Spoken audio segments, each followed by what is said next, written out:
Hello everyone.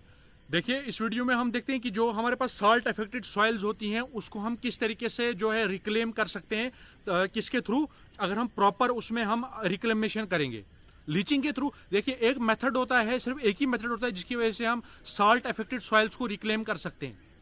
जो हमारे पास salt affected soils होती हैं इसको रिक्लेमेशन की क्यों जरूरत है? जो साल्ट अफेक्टेड सॉइल्स होती हैं इनमें जो जब प्लांट जो है वो उसमें फिजियोलॉजिकल ड्रॉट आ जाता है। अगर हम जो साल्ट अफेक्टेड सॉइल्स में अपने प्लांट को ग्रो कर रहे हैं, जब वो फिजियोलॉजिकल ड्रॉट आ जाता है, वो फिजियोलॉजिकल ड्रॉट जो है उससे उसकी वजह से वाटर अपटेक नहीं कर पाता है प्लांट, तो फिर प्लांट की ग्रोथ नहीं हो पाती है। तो हम इसको रिक्लेम कैसे कर सकते हैं?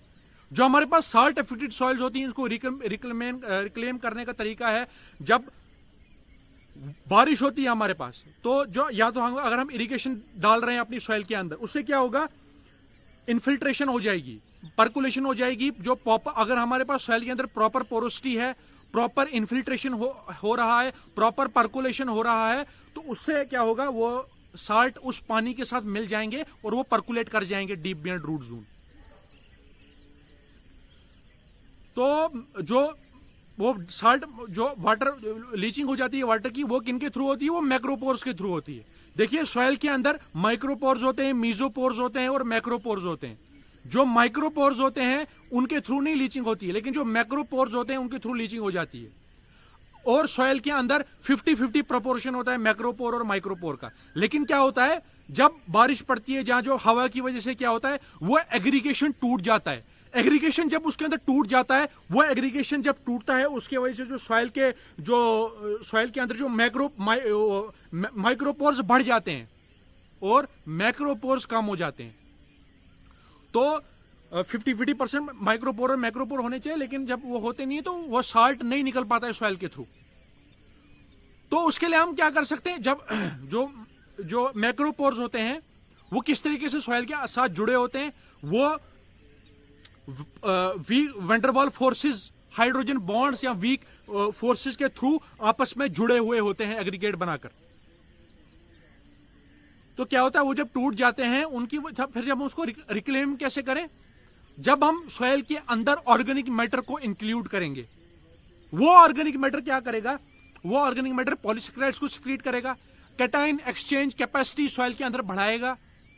जब सॉइल के अंदर कैटायन एक्सचेंज कैपेसिटी बढ़ जाएगी, पॉलीसेकेराइड्स बढ़ जाएंगे, calcium, aluminium, iron, sulphuric oxides बढ़ जाएंगे। उसकी वजह से जो हमारे पास सॉइल के अंदर एग्रीगेशन होगा वो प्रॉपर होगा। जब सॉइल के अंदर एग्रीगेशन प्रॉपर होगा उसकी वजह से क्या होगा, माइक्रोपोर्स जो होंगे वो इक्वली प्रेजेंट होंगे एज कंपेयर टू माइक्रोपोर्स।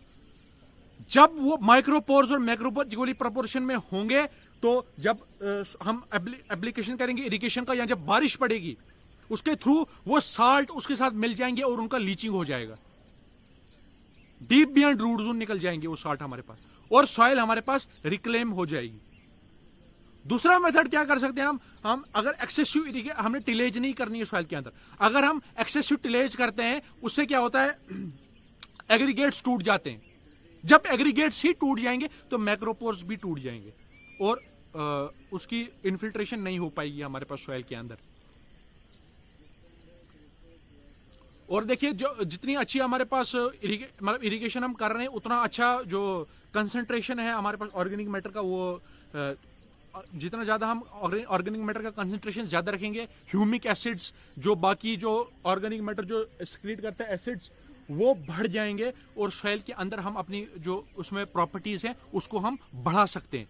तो ये था कुछ ऐसे मेथड्स थे जिनके थ्रू हम अपनी जो सॉइल है उसको हम साल्ट अफेक्टेड सॉइल अगर हमारे पास है उसको हम रिक्लेम कर सकते हैं और प्रॉपर मैनेजमेंट के थ्रू हम इसको रिक्लेम कर सकते हैं। तो जैसे जिप्सम हम डाल सकते हैं, अगर जैसे कैल्शियम साल्ट्स है उनका एप्लीकेशन हम कर सकते हैं।